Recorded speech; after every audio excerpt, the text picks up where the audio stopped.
자, 우리 성경 말씀은 85편 1절로 13절입니다. 우리 한번 교독을 한번 해볼까요? 자, 1절 제가 읽습니다. 여호와여 주께서 주의 땅에 은혜를 베푸사 야곱의 포로된 자들이 돌아오게 하셨으며 주의 백성의 죄악을 사하시고 그들의 모든 죄를 덮으셨나이다. 주의 모든 분노를 거두시며 주의 진노를 돌이키셨나이다. 우리 구원의 하나님이여 우리를 돌이키시고 우리에게 향하신 주의 분노를 거두소서. 주께서 우리에게 영원히 노하시며 대대에 진노하시겠나이까. 주께서 우리를 다시 살리사 주의 백성이 주를 기뻐하도록 하지 아니하시겠나이까. 여호와의 주의 인자하심을 우리에게 보이시며 주의 구원을 우리에게 주소서. 내가 하나님 여호와께서 하실 말씀을 들으리니 무릇 그의 백성 그의 성도들에게 화평을 말씀하실 것이라. 그들은 다시 어리석은데로 돌아가지 말지로다. 진실로 그의 구원이 그를 경외하는 자에게 가까우니 영광이 우리 땅에 머무르리이다. 인내와 진리가 같이 만나고 의와 협평이 서로 임하주시니 진리는 땅에서 솟아나고 은은 하늘에서 굽어부도다. 여호와께서 좋은 것을 주시리니 우리 땅이 그 산물을 내리로다. 함께 네가 의가 주의 앞에 주의 앞에 앞서가며 서며 주의 주의 길을 길을 닦으리로다. 닦으리로다. 아멘. 아멘. 오늘 시편 85편인데요. 인애와 진리라는 그런 제목으로 말씀 은혜를 좀 나눕니다. 오늘은 실크 예배인데요. 우리 함께 예배를 드립니다. 우리가 신앙생활을 바르게 하려면 하나님이 어떤 분이신지를 제대로 아는 것이 이제 중요합니다. 하나님은 다양한 속성이 있어요. 하나님은 전지전능하시죠. 그리고 좀 어려운 용어이지만 무소부재 하신 분이라고도 말씀합니다. 이 속성은 하나님께만 있는 우리 사람에게는 없는 비공유 속성이라고 해요. 그러나 이 사랑, 인자, 거룩, 공의 등은 우리 사람, 인간과 공유할 수 있는 공유 속성이라고도 하죠. 오늘 우리 이 성경 본문을 보게 되면 하나님의 이런 공유 속성이 잘 나타나고 있는데 두 가지 속성이 나타나고 있음을 보게 됩니다. 먼저 하나님은 진노하시는 분이심을 알 수가 있어요. 3절에서 5절을 다시 한번 봅니다. 주의 모든 분노를 거두시며 주의 진노를 돌이키셨나이다. 우리 구원의 하나님이여 우리를 돌이키시고 우리에게 향하신 주의 분노를 거두소서. 주께서 우리에게 영원히 노하시며 대대에 진노하시겠나이까. 그래서 우리 하나님은 죄를 미워하시는 분입니다. 죄를 미워하고 그리고 그 죄에 대해서는 반드시 심판하시는 분, 거룩하시고 공의로우신 하나님이 되십니다. 죄의 삭은 사망이에요. 선악과를 따먹으면 반드시 필경에 죽는다. 이게 율법의 요구이죠. 다음으로 우리 하나님은 인자하신 분인 것을 알 수가 있어요. 1절에 보게 되면 하나님은 주께서 주의 땅에 은혜를 베푸사 이렇게 말씀해요. 은혜를 베푸시는 분이 되십니다. 은혜. 또 7절에 보게 되면 주의 인자하심을 우리에게 보이사. 이 인자, 인애는 히브리어로 헤세드, 긍휼과 자비라는 뜻입니다. 그리고 10절에 보게 되면 인애와 진리가 같이 만나고 인애, 멋이죠. 중국어는 츠아이, 인애입니다. 따라서 우리 하나님은 죄인을 불쌍히 여기시고 용서하시는 사랑이 풍성하신 하나님이심을 우리가 알 수가 있습니다. 그런데 오늘 우리 어떤 현대 교회,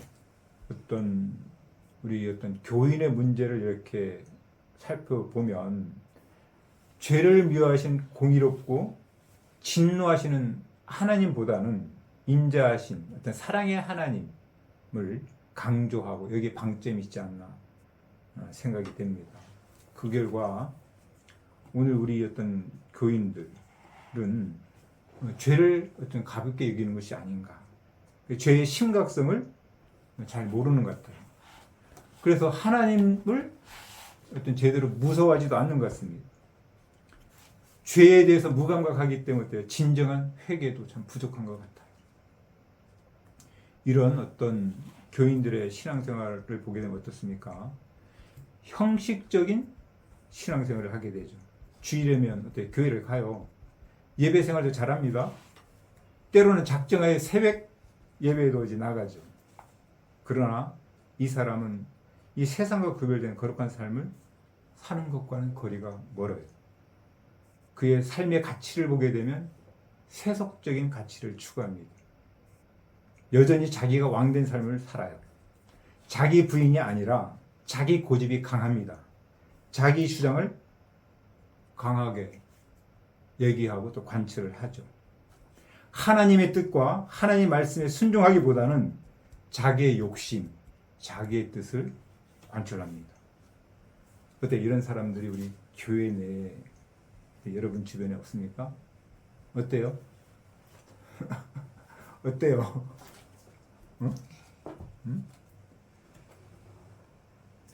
이런 사람들 역시 교회 열심히 다닙니다. 그리고 교회에서 봉사도 열심히 하죠. 때로는 교회에서 인정도 받습니다. 그런데 이런 사람들이 정말로 질문을 해봅니다. 과연 진정으로 구원받은 하나님의 자녀일까?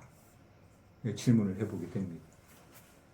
진짜로 구원받은 하나님의 사람의 모습은 어떻게 나타나야 합니까? 하나님의 말씀을 듣고 순종하는 자의 삶을 살게 됩니다. 하나님을 경외하는 자이죠. 본문 8절 9절을 보세요. 한번 8절 9절. 내가 하나님 여호와께서 하실 말씀을 들으니 무릇 그의 백성 그의 성도들에게 화평을 말씀하실 것이라. 그들은 다시 어리석은 대로 돌아가지 말지로다. 진실로 그의 구원이 그를 경외하는 자에게 가까우니 영광이 우리 땅에 머무르니라. 그러므로 이 죄를 미워하시고 죄를 반드시 심판하시는 진노하시는 하나님을 우리가 잘 알아야 됩니다. 하나님을 경홀히 여기는 것이 아니라 거룩하시고 공의로우신 하나님을 두려워하는 마음을 가져야 한다는 거죠. 죄를 미워하는 것입니다. 여러분, 나의 죄가 보여지고 깨달아지는 것이 은혜입니다. 죄가 보여지는 것, 영적으로 이 죄가 깨달아지는 것, 그것이 은혜이죠. 그리고 회개의 자리로 내가 들어가는 것. 하나님의 말씀과 성령의 빛으로 나의 죄가 조명되기를 바랍니다. 아멘. 나의 교만함이 드러나는 거예요. 나의 의로움, 나의 인정받으려는 욕망들이 드러나는 겁니다. 나의 고집이 없어요? 나의 고집, 내가 왕 되려고 하는 그런 어떤 죄성, 그리고 뒤에서 조종하려는 그런 죄성, 시기, 질투심, 남을 판단하고 정죄하는 것, 이기적인 마음이 없나요? 나에게? 그리고 불신앙과 불순종 등 이런 죄가 깨달아져야 돼요. 하나님 앞에 기도할 때 말씀의 빛으로 성령의 그런 어떤 조명으로 깨달아져서 통에 자복하고 회개하는 것이 은혜라는 거죠. 이런 심령의 회복과 치유 역사가 일어납니다. 하나님의 성령이 그 심령 가운데 부어집니다. 하나님의 사랑이 그 심령에 상한 심령 위에 부어집니다. 그래서 이 사람은 이제 기쁨으로 하나님의 말씀을 듣게 돼요. 그리고 자원해서 그 말씀을 순종하게 됩니다. 자원해서 하나님을 사랑하게 되고 이웃을 사랑하지 말라 그래도요. 하나님을 사랑하기 때문에 자원해서 그 계명을 기쁨으로 지킵니다. 이웃 사랑에 대한 그 계명은 어때요? 이웃 사랑을 명령하는 것이 아니라 자원해서 그냥 기쁨으로 섬기게 되는 거죠. 그리고 어때요? 하나님을 경외합니다. 경외한다는 건 두렵고 떨림으로 하나님을 사랑하고 섬긴다는 거예요. 경홀히 여기는 것이 아니에요. 죄를 미워하는 거죠. 그 코람데오, 하나님 앞에서 아까 잠깐 나눴지만 아무도 없을 때 나의 어떤 행동, 태도, 자세가 그 사람의 진짜 모습이거든요. 그럴 때 하나님을 의식하고 하나님을 경외하는 그런 모습으로 살아내는 거예요. 그게 진짜 하나님을 경외하는 사람의 모습인 거죠.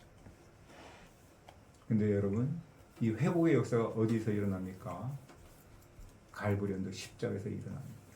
10절 11절입니다. 인애와 진리가 같이 만나고 의와 화평이 서로 입맞추었으며 진리는 땅에서 솟아나고 의는 하늘에서 굽어부도다.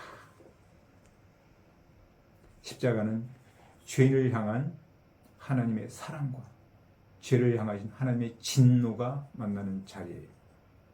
하나님의 긍휼과 자비 그리고 하나님의 공의와 심판이 입맞추는 자리입니다.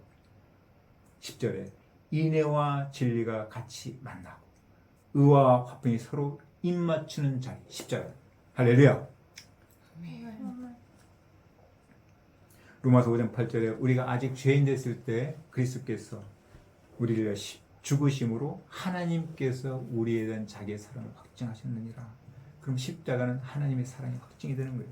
로마서 5장 10절에 곧 우리가 원수 되었을 때 그의 아들의 죽으심으로 말미암아 하나님과 화목하게 되었은즉 화목하게 된 자로서 더 그의 살아나심으로 말미암아 구원을 받을 것이라. 우리가 원수 되었을 때 주님께서 십자가에 죽으심으로 우리를 화목케 하셨어요. 깨어진 이 관계를 하나님과의 우리 관계를 화목케 하셨을 뿐 아니라 이웃과의 죄로 말미암아 서로 미워하고 살인하고 증오하는 그 인간관계를 화목케 하셨습니다. 예수님의 마지막 십자가상의 외침이 다 이뤘다면 테텔레스타 이 말은 죄의 값을 다 지불했다는 뜻입니다. 죄의 삭은 사망이죠.